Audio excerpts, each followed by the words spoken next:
भक्तों, ओम नमः शिवाय, श्री शिवाय नमस्तुभ्यम, जय श्री महाकाल। जी हाँ भक्तों, क्या आपके भी जीवन में संतान की कमी है? आपके जीवन में संतान नहीं हो पा रही है? आप लोग बहुत ज़्यादा परेशान हो कि आखिरकार आपके जीवन में है ना संतान कितनी कमी बनी क्यों है? आपको समझ में भी नहीं आता कि आखिर ऐसा क्या हो गया। हर एक चीज़ तो सही है, लेकिन फिर भी संतान की जो कमी है ना वो वैसे की वैसे ही बरकरार है और आपको समझ में नहीं आता कि आखिर ऐसा क्या हो गया है जिसके कारण आपके जीवन में ना संतान की कमी मौजूद है। तो आपको परेशान होने की कोई भी आवश्यकता नहीं है, क्योंकि आज जो मैं आपको उपाय बताने वाला हूँ, अगर आपने केवल और केवल उतना ही उपाय कर लिया ना तो अवश्य रूप से आपकी ज़िंदगी में जो भी संतान की कमी है ना वो दूर होगी ही होगी। क्या करना है, कैसे करना है, पूरा का पूरा आपको मैं बताने वाला हूँ, अच्छे तरीके से आपको समझाने वाला हूँ। तो बस उपाय ध्यान से सुन के अच्छे से करिएगा ज़रूर, ठीक। देखिए, आपको भी पता है कि पूज्य गुरुदेव की जो कथा होती है उसमें लाखों की भीड़ आती है। कैसे भीड़ आती है?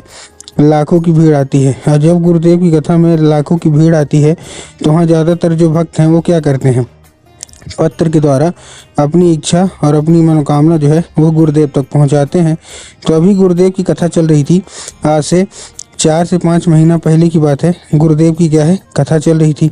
और जब गुरुदेव की कथा चल रही थी तो वहाँ क्या हुआ, लाखों की भीड़ आई। अब जब गुरुदेव की कथा में लाखों की भीड़ आई तो वहाँ ज़्यादातर जो भक्त थे उन्होंने क्या किया, पत्र के द्वारा अपनी इच्छा और पत्र के द्वारा अपनी मनोकामना जो है वो गुरुदेव तक पहुँचाई।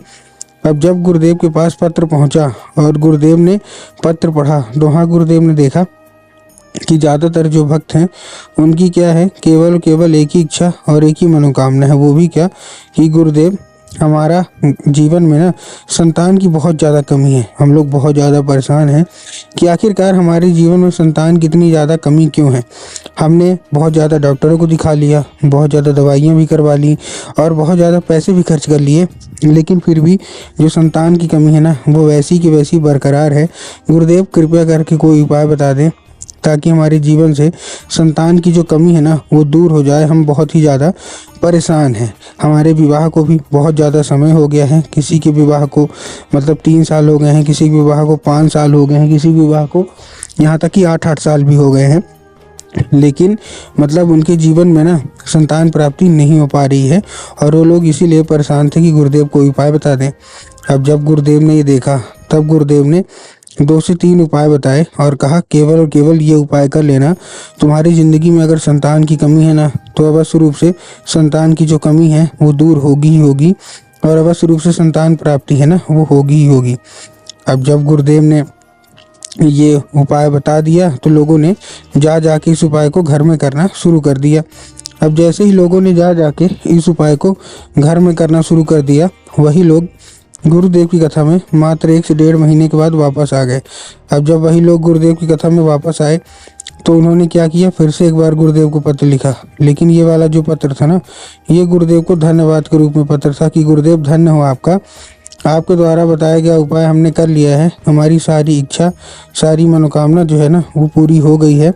हमारे घर का मतलब जो था ना कि संतान नहीं हो पा रही थी, अब डॉक्टर ने बोला है कि आप बहुत जल्द माता पिता बनने वाले हैं और गुरुदेव ये केवल और केवल आपके द्वारा बताया गया उपाय और महादेव की कृपा के कारण हुआ है। गुरुदेव आपका कोटि कोटि धन्यवाद।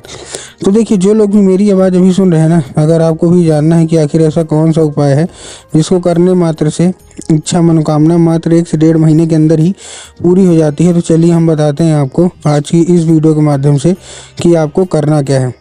तो बस उपाय ध्यान से सुन के अच्छे से करिएगा ज़रूर। लेकिन उसके पहले चैनल पे अगर पहली बार आए हैं और आवाज़ मेरी अगर पहली बार सुन रहे हैं तो वीडियो कर दें लाइक और चैनल को भी कर लें सब्सक्राइब, ताकि पूजनीय पंडित प्रदीप जी मिश्रा के रोज़ नए नए उपाय जो कि मैं उनकी कथा से सुनता हूँ, श्रवण करता हूँ, सबसे पहले मैं आपको प्राप्त करा सकूँ, ठीक। तो देखिए, जो हमारा सबसे पहला उपाय है, इस उपाय में आपको करना क्या है। जो हमारा सबसे पहला उपाय है, इस उपाय में सबसे पहले आपको चाहिए क्या, इस उपाय में सबसे पहले आपको लेना क्या है, केवल और केवल एक नारियल, और एक नारियल के साथ साथ आपको एक सफ़ेद कपड़ा चाहिए। फिर से बता रहा हूँ, ध्यान से सुनिएगा, एक नारियल और एक सफ़ेद कपड़ा। अब देखिए, जो आप नारियल लेंगे तब आपको ध्यान रखना है कि जो नारियल है ना वो कच्ची होनी चाहिए कि पक्की। इसमें बहुत सारे लोगों के मन में कन्फ्यूज़न आता है, डाउट आता है कि हमको कौन सी नारियल आखिरकार लेनी है, कच्ची नारियल ले लें कि पक्की नारियल ले लें। तब गुरुदेव ने साफ साफ बताया है कि आपको नारियल जो है वो पक्की नारियल चाहिए, जो जटा वाली होती है। ठीक, तो ले लिया आपने नारियल। अब नारियल लेने के साथ साथ आपको ध्यान रखना है कि जो नारियल आप ले रहे हैं, ठीक, नारियल तो ले लिया, ठीक है ना, उसके साथ साथ आपको एक सफ़ेद कपड़ा चाहिए। ठीक, सफ़ेद कपड़ा कैसा लेना है, देखिए सफ़ेद कपड़ा जो है वो जैसे हम लोग पोटली वगैरह बांधते हैं ना, सेम टू सेम वैसे ही लीजिएगा, लेकिन सफ़ेद लीजिएगा। उसमें से थोड़ा सा लाल चंदन आपको उसी कपड़े में, मतलब जो है ना, कपड़े में लगा देना है। ठीक, लगा दिया। अब लगाने के बाद आपको देखिए करना क्या है, उसको अच्छे तरीके से उस नारियल को उसी पोटली में आपको अच्छे से बांध लेना है। ठीक, बांध लिया। अब बांधने के बाद आपको करना क्या है, जैसे आपने बांधा, बांधने के बाद उसको चुपचाप केवल और केवल लेके पहुंच जाना है क्या, सीधा सीधा शिव मंदिर। अब शिव मंदिर में सबसे पहले आपको दक्षिण दिशा में खड़े होना है और उत्तर की ओर अपना चेहरा कर लेना है। अब देखिए, दक्षिण और उत्तर में ना बहुत सारे लोग कंफ्यूज होते हैं कि दक्षिण क्या है, उत्तर क्या है, हमको थोड़ा साफ साफ बताओ। तब गुरुदेव ने साफ साफ बताया है कि आप जिस भी शिव मंदिर जा रहे हैं ना, उस शिव मंदिर का जिधर साइड जलाधारी होगा, आपको अपना चेहरा उधर साइड करके खड़े हो जाना है। ठीक, खड़े हो गए। अब खड़े होने के बाद आपको क्या करना है, एक नाम लेके, कौन सा, महादेव का बहुत ही सुंदर सा नाम है, श्रम्भेश्वर महादेव। तो आपको करना क्या है, केवल और केवल श्रम्भेश्वर महादेव का नाम लेके और उन्हीं का स्मरण करके आपको चुपचाप क्या कर देना है, अर्पित कर देना है। बस पूज्य गुरुदेव कहते हैं कि अगर आपने श्रम्भेश्वर महादेव का ये उपाय कर लिया ना, तो अवश्य रूप से जो भी इच्छा है, जो भी मनोकामना है, सारी की सारी इच्छा और सारी की सारी जो मनोकामना है ना, वो पूरी होगी ही होगी, और आपकी भी जीवन में संतान प्राप्ति होगी ही होगी। ये था हमारा पहला उपाय। अब हम चलते हैं अपने दूसरे उपाय की ओर। अब देखिए, जो हमारा दूसरा उपाय है, अब दूसरे उपाय में आपको करना क्या है, जो हमारा दूसरा उपाय है, इस उपाय में आपको सफ़ेद आंकड़े की जड़ लेना है। क्या लेना है, सफ़ेद आंकड़े की जड़ लेना है। ठीक, सफ़ेद आंकड़े की जड़ ले लिया। अब सफ़ेद आंकड़े की जड़ के साथ साथ आपको एक लाल धागा भी चाहिए, तो सफ़ेद आंकड़े की जड़ ले लिया और एक लाल धागा ले लिया। अब आपको करना क्या है, जैसे लिया उसको, उस लाल धागे को, सफ़ेद आंकड़े की जो जड़ है ना, उसी लाल धागे में आपको अच्छे तरीके से बांध लेना है। अब देखिए, बांधना है अच्छे तरीके से, सफ़ेद आंकड़े का फूल मत लीजिएगा, सफ़ेद आंकड़े का जो जड़ है वही लेना है। बांध लिया, बांधने के बाद उसको लेके पहुंच जाना है कहाँ, सीधा सीधा शिव मंदिर। अब आपके दिमाग में आएगा कि जाएंगे बाबा भोलेनाथ के ऊपर अर्पित कर देंगे, जो कि पूर्णतः गलत है।